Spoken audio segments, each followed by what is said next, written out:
Bismillahirrahmanirrahim. Assalamualaikum warahmatullahi wabarakatuh. Selamat sejahtera. Alhamdulillah, kita dah sampai ke siri yang terakhir dalam 3 Syawal. Sepatutnya sampai 30 Ramadan. Saya tambah lagi untuk 1 Syawal, 2 Syawal dan 3 Syawal. Alhamdulillah semuanya, terima kasih para penginfak, para pewakaf. Jadi kita sama-sama setiap hari daripada 1 Ramadan. Semoga Ramadan ni adalah Ramadan yang terbaik. Dan seterusnya kita dapat berjumpa untuk Ramadan seterusnya. Alhamdulillah kita dalam Syawal, raikanlah bersama keluarga, bersama anak-anak. Bermohon maafan. Saya sendiri mohon maaf zahir dan batin. Selamat Hari Raya Aidilfitri semuanya. Jadi raya-raya juga. Tahniah yang dah start berpuasa, puasa 6. Okey. Alright, jadi kita teruskan untuk siri yang terakhir ni adalah tips menulis kesimpulan dalam artikel jurnal. Okey, di sini ada 4 bahagian. Saya suka kalau you all kata berulang-ulang repeat benda yang sama. Jadi sebenarnya you dah dapat konsep lah sebenarnya. Okey, bila sebut je bahagian kesimpulan dah terbayang dah sumbangan cadangan. Sumbangan cadangan. Jadi 2 bahagian inilah dalam artikel. Kalau dalam tesis kita ada mulakan dengan perbincangan, lepas tu rumusan ataupun ringkasan kajian, ada sumbangan, ada limitasi kajian, ada cadangan, baru kesimpulan bab. Tapi dalam artikel dia lagi ringkas lah, dia ada sumbangan dan cadangan. Tapi sumbangan dengan cadangan ni lah yang betul-betul. Kesian dah sahabat kita yang nak baca artikel tu, bahagian ni lah dia tunggu. Bila tengok topik best, yes, terus. Dia dah baca sikit-sikit je intro dengan abstract kat depan, terus pergi dekat bahagian conclusion. Nak tengok apa dia punya cadangan untuk kajian akan datang. Cadangan tu ibu kepada research bagi researcher lah. Kalau nak secara fast track dan cepat dia, kita boleh tengok cadangan. Jadi tak adalah kita terus ikut je cadangan dia, tapi kalau cadangan tu daripada expert dalam bidang kita, kita tahu ada beberapa expert. Ini jarang sekali tulis artikel. Kalau dia tulis artikel, kita kena lihat cadangan dia. So supaya cadangan itu menguatkan lagi kita punya pernyataan masalah dan kita dapatkan satu idea untuk extend, untuk jadikan satu new research untuk kita, extension research untuk kita, yang sama ada kita boleh adopt ataupun adapt. Jadi bahagian sumbangan dan cadangan, contohlah saya biasa dengan Emerald. Kalau Emerald dia memang dia nak detail kat sini. Sumbangan kepada praktikal, maksudnya praktikal tu kepada akademia, pada industri, kepada akademik, social, community, kepada masyarakat dan juga persekitaran. Memang kena ada. Jadi kadang-kadang bila kita tulis artikel, kita selalu dah bahagian ujung-ujung ni, bahagian conclusion buat ringkas je lah, satu peringkat pendek je kan. Saya di peringkat awal banyak dapat komen ini. Jadi saya punya bahagian kesimpulan dalam artikel tu tidak menggambarkan matured level lah. Maksudnya saya kena kupas lagi mendalam. So cadangan saya, macam saya cakap lah, ibarat macam melepaskan batuk di tangga, dan saya punya sumbangan tu tidak boleh ditalikan dengan research yang besar ni. Research bagus, tapi sumbangan hanya menyatakan, tapi dia tidak kupas. Jadi orang nak tahu, jelas orang buat research nak tahu apa output. So output ni apa dia punya manfaat. Jadi manfaat tu kita tak jelas. Jadi itu error kita dalam penulisan bahagian kesimpulan. Jadi ada 4 bahagian, 2 topik besar lah, sumbangan dan cadangan. Kat sini saya pecah sumbangan iaitu jenis. Jenis maksudnya theoretical, methodological, empirical, practical, persekitaran. Kita dah bincang dah benda ni. Boleh tengok berkali-kali kita punya video, kita makin lama makin faham. Okey, sumbangan berimpak kepada akademia, industri, kerajaan, komuniti, masyarakat. Kadang-kadang masyarakat, komuniti dipanggil juga social punya impact. Okey, cadangan ada 2, bagilah cadangan sebanyak mungkin kan, dari segi cadangan yang kita boleh temakan kepada konteks pengenalan, literature, metodologi dan analisis. Banyak cadangan kita, tapi cadangan yang membantulah kan, kita guidekan dia supaya pernyataan tu jelas bagaimana untuk menjalankan cadangan itu. Seterusnya cadangan yang terperinci lah, jelas, bukan bersifat umum atau terlalu ringkas, disokong dengan citation. Boleh orang kata tak boleh cadangan ada citation, boleh. Citation tu maksudnya nak bantu, mudahkan dia, guide. Jadi orang nak ambil cadangan kita tahu, at least first step dia nak buat apa dia tahu. Jadi semua cadangan ni ada anak panah, selain daripada alignment tu nak tunjukkan relevan dan jelas manfaat dalam penyelidikan. Orang akan baca bahagian kesimpulan, di bahagian kita punya kesimpulan ni ada sumbangan dan cadangan jelas. Inilah dia. Orang kalau buat research, kalau tulis artikel, inilah dia punya sumbangan. Nampaklah kematangan dia. Nampaklah orang appreciate kita punya artikel jurnal ni. Bukan senang nak tulis artikel jurnal.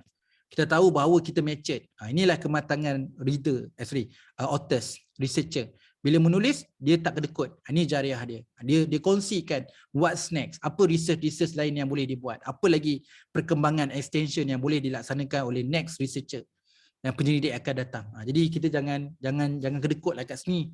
Kita pemurah je. Kalau hari raya ni kita pemurah, jumpa kanak-kanak tu bagilah. Bagi kegembiraan kat dia. Tak ada duit banyak pun tak apalah, bagilah RM1 dia. Jadi kadang-kadang kegembiraan tu untuk kanak-kanak. Kita dah sampai stage dewasa. Jadi kita masa kanak-kanak tu kita sangat seronok. 10 sen, 20 sen, 50 sen, RM1 kita seronok. Jadi raikan waktu dia. Macam kita nak kembali pada waktu kanak-kanak. Cara nak lepaskan rindu tu, kita pindahkan rindu kanak-kanak tu pada orang, iaitu kanak-kanak tu lah sendiri. Bila kita bagi RM1 contohnya, bayangkan, dulu aku pernah jadi kanak-kanak. Jadi dalam konteks penulisan artikel, jariah. Jangan takut, jangan kedekut. Yelah, tulis cadangan pun tak takut kan. Jangan takut, jangan kedekut. Jadi tulislah cadangan, tapi kadang-kadang cadangan tu kalau pemurah pun tanpa hala tuju. Pemurah tu dengan guide. Itu dia kata kena bagi kematangan dalam cadangan, bantu dia dengan ada sokongan citation, jelaskan dia. At least researcher yang baru tu tahu first step dia nak buat apa. Jadi bahagian ni kalau tanya saya, kalau saya nak cari salah lah. Kalau kursus mana-mana nak senang cari, memang bahagian ni lah. Saya pun nasihat untuk diri saya, bila nak tulis artikel, laju je dekat kesimpulan tu. Satu peringkat pendek dah. Kat situlah kelemahan kita sebenarnya. Okay? Komen penilai. Saya ada tambah 4 perkara di bawah tu. Tiada penulisan sumbangan. Tak ada sumbangan langsung. Kenalah. Sikit pun kena, lagilah yang tak ada kan. Cadangan atau terlalu ringkas. Cadangan ada tapi terlalu ringkas. Kan? Okey, jadi sumbangan cadangan ada tapi terlalu ringkas ataupun tak ada. Jadi dia selalu dikomen yang itulah. Sumbangan theoretical dan practical. Jadi ada sumbangan theoretical practical, itu biasa orang cerita kan. Tapi kurang untuk menceritakan benda lain, iaitu metodologi, empirical, social atau persidangan tu kurang. Basically orang tertumpu kepada theoretical dan practical. Bukan salah, tapi tak cukup. Research ni bukan dibaca oleh dua golongan saja. Jadi dia golongan dia besar, perspektif dia besar. Ada kerajaan, ada industri, ada komuniti, ada masyarakat. Jadi ada akademia current, ada yang future, ada yang student, PhD, master degree, diploma. Okay. Alright. Kemudian penulisan sumbangan dan cadangan lebih meluas. Kat sinilah kalau kita matured, kita tahu kalau bagi cadangan nanti orang cite. Okay, publisher pun happy. Okay, jurnal dia dapat, artikel dia dapat cite. So action deck kita pun secara profile cantik. Dia pun lama-lama reputation dia semakin meningkat. Kita matured lah, kita faham benefit tu datang kepada orang yang baca. Alhamdulillah. Kepada publisher, and dia dah terbitkan artikel kita, dia pun dapat manfaat dari segi reputasi. Kita secara personally pun dapat citation, dapat action deck. Okay, cadangan jadi tumpuan penyelidik.